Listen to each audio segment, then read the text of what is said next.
In the 12th century, a new catapult technology from Asia dominates the battlefields. It's called the Trebuchet. This is a reconstruction in Beckdorf, Lower Saxony, Germany.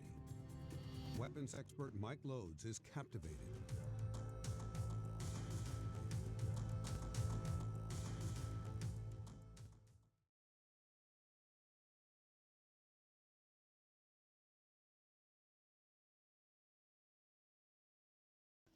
This is me and Emerson's Trebuchet project. This iteration is approximately one of 2 trebuchets present in the Trebuchet project.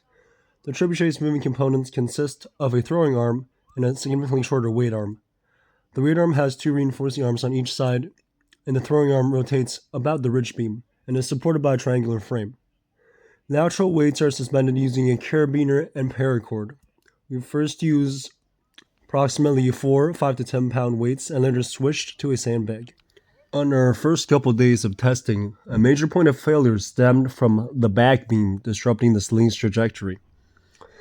This resulted in our sling often not releasing at the maximum height of the arm's path, and often not at all, which resulted in a suboptimal extraction of gravitational potential energy and pretty bad accuracy.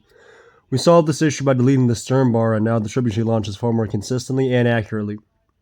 We got roughly 35 yards around 2 days before and roughly an average of 30 yards a day.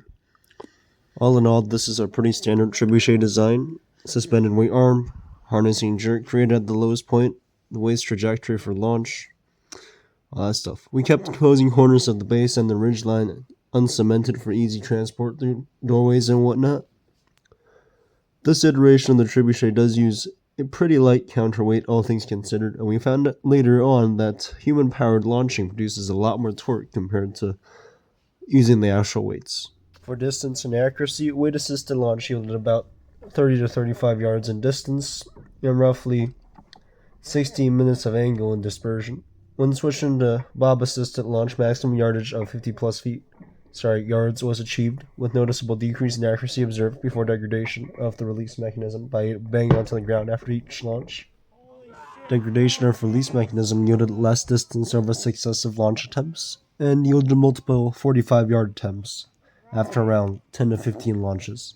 As for deviation from our original design, deviation only occurred with the removal of the stern support beam and usage of a metal tab and stick as a release mechanism instead of the original nail. For improvements, adding a stopper before the throwing arm hits the ground, which is only applicable in human launch systems, will decrease the chance of the release mechanism being damaged. Less mass in a thinner launch arm, more mass on the weight arm, and using steel piping for the support arms of the weight arm assists in greater torque generated and greater acceleration induced on the projectile. Thin aluminum or steel central arm facilitates lightening and strengthening throwing arm, and getting more height/torque by lengthening the throwing arm and the weight arm to an extent, which would also help.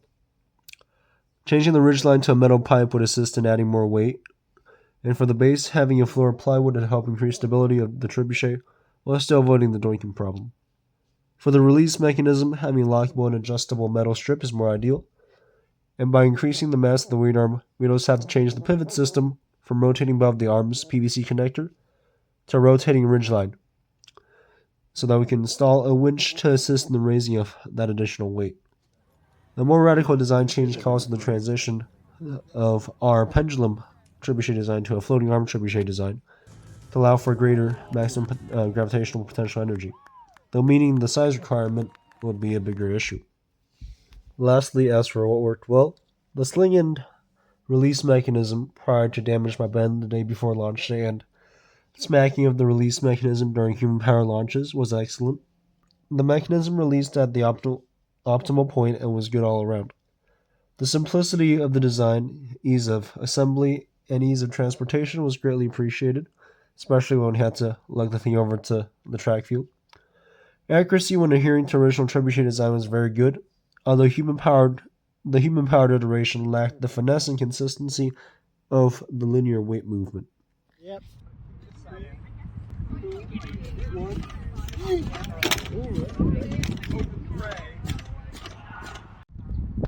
Are you recording? Yep. Alright, cool. 3, 2, 1. Did you get that? You know, I really don't. Holy shit, no hamstring. What the fuck? Ryan.